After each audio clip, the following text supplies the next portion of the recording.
magiging isa sa mga major changes ng Gilas Pilipinas, mga players na madadagdag na para sa next tournament at sisikapin daw ng SBP sa tulong ng SMC na magkaroon ng right players na fit sa kanilang system. Pinamamadali na rin ng mga fans at pagdadagdag ng mga players na to para naman mapunan ng maraming lackings nila, especially pagdating sa shooting. Bukod sa mga players, may isa pang mentor, nakakalipat lang sa Ginebra daw ang posibleng mapabilang na sa Gilas coaching staff. Tara, pag-usapan agad natin. So far, maganda pa rin naman ang katayuan ng Gilas at yung remarks nila bilang isa sa mga malalakas na team na sumasali sa FIBA. At dahil nga maayos ang resulta, meaning epektibo pa rin ang lahat-lahat ng nasa Gilas ngayon mula sa system, roster, sa coach at buong coaching staff. Ang tanong na lang dyan, kung sustainable bang lineup na yan sa long run. Kaya nga nasabi ni Francis Chua sa isang interview na maglalagay raw sila ng mga reserbang players para isasalpak sa mga may edad na players ngayon. Sabi pa niya, saka na ba tayo mangunguha ng mga players kung mag-apilay-pilay na? Kaya para sa akin tamang hakbang ang gagawin nila. Ngayon pa lang mag-set up na sila ng mga players na para sa Gilas. Ang national team binubuo ng 12-man lineup. Sa ngayon hindi naman 12 players ang mapapalitan. Of course, maraming players pa ang epektibo pa rin both ends of the floor at on the right age para makipagkompetensya. At dahil nakabakod sa SMC ang Gilas natin, kaya asahan mo na mga SMC players din ang mga kapalitan nila. Una si Arvin Tolentino na nasa KBL ngayon. Alam niyo ba mga kuis na personal choice ito ni Coach Tim na kunin si Arvin? At sinabi pa niya na nagsisi daw siya sa pag-trade sa kanya. Ngayon na may pagkakataon na magamit si Arvin, ito na yata ang isa sa pinakamagandang choice ng Gilas. Mukhang si Arvin na rin yata ang magiging kapalit ni Calvin Oftana. Especially na si Calvin Oftana, super injury prone na. Si Arvin injury prone din naman, kaya may mga iilang big man din ang madadagdag na makakasama niya gaya ni Kailan Tiongson. Sa katunayan, gusto din ni Coach Tim kunin si Tiongson sa draft in the first place.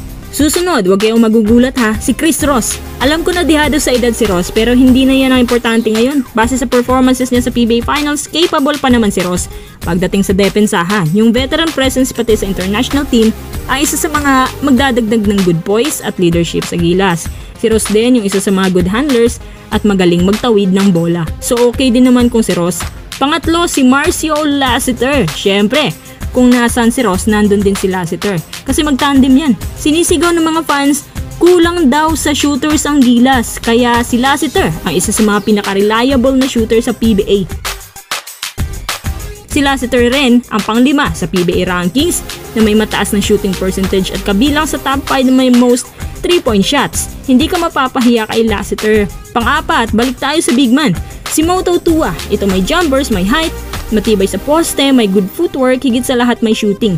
Isa din si Tao Tua sa mga consistent players ng San Miguel kapag ginamit lang na maayos si Coach Leo.